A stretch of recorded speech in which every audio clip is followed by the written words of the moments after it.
جب ہم آزادی چوک پہ پہنچے، یتیم خانہ سے آزادی چوک پر پہنچے، 2 ہمارے شہید ہو چکے تھے اور 15-20 ہمارے شدید زخمی تھے۔ کسی کی ٹانگ پر گولی لگی ہوئی تھی، کسی کے بازو پر گولی لگی ہوئی تھی۔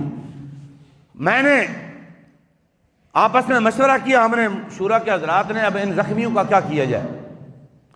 آپ حیران ہوں گے، ہمارے زخمی اگر ہسپتال میں جاتے تو ہسپتال سے گھسیٹ کر کے لے جاتے، وہ علاج بھی نہ کراتے، اسی حالت میں تھانے میں بند کر دیتے۔ اسی وجہ سے ہم اپنے زخمیوں کو ہسپتالوں میں نہیں بھیجتے تھے۔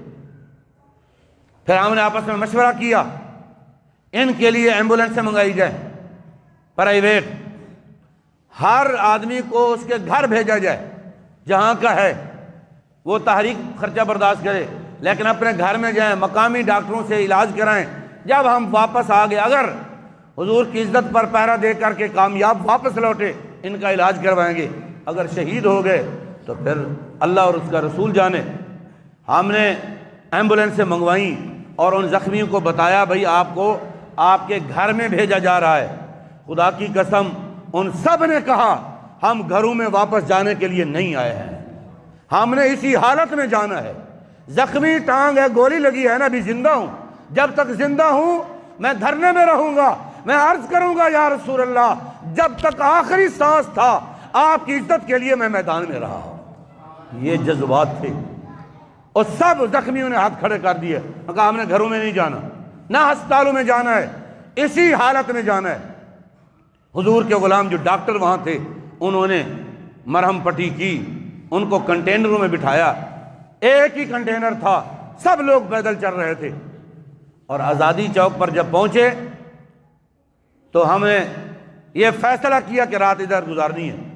رات تقریباً 2-2:30 بجے کے درمیان میاں بیوی ہمارے دھرنے میں آ گئے۔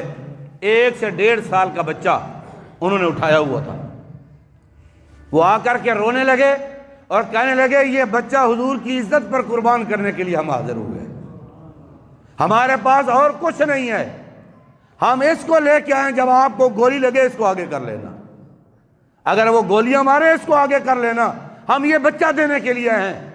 اس وقت پورے جتنا بھی دھرنے کے شرکاء تھے، لانگ مارچ کے شرکاء تھے، سب کی آنکھوں میں آنسو تھے، اور ہم دل میں سوچ رہے تھے، جب تک مسلمانوں میں یہ جذبہ رہے گا ان کو کوئی بھی شکست نہیں دے سکتا ہے، یہ بے وقوف ہے، اپنے لوگوں کو مار رہے ہیں۔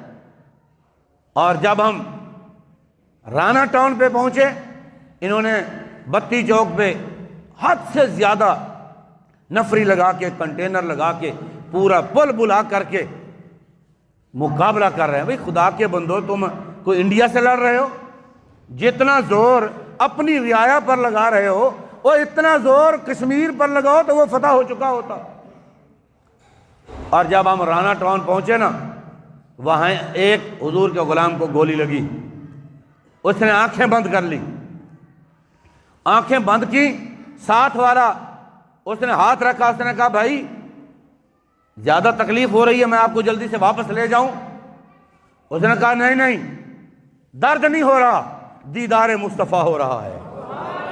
کہنے لگا تم پیچھے ہٹ جاؤ، مجھے خراب نہ کرو، مجھے اب سکون لینے دو، ابھی تو پتہ چلا ہے حضور کا دیدار میدان میں ہوتا ہے، سجدوں میں نہیں ہوتا ہے، حضور کی عزت پر اپنی جان قربان کرے پھر حضور کا دیدار ہوتا ہے۔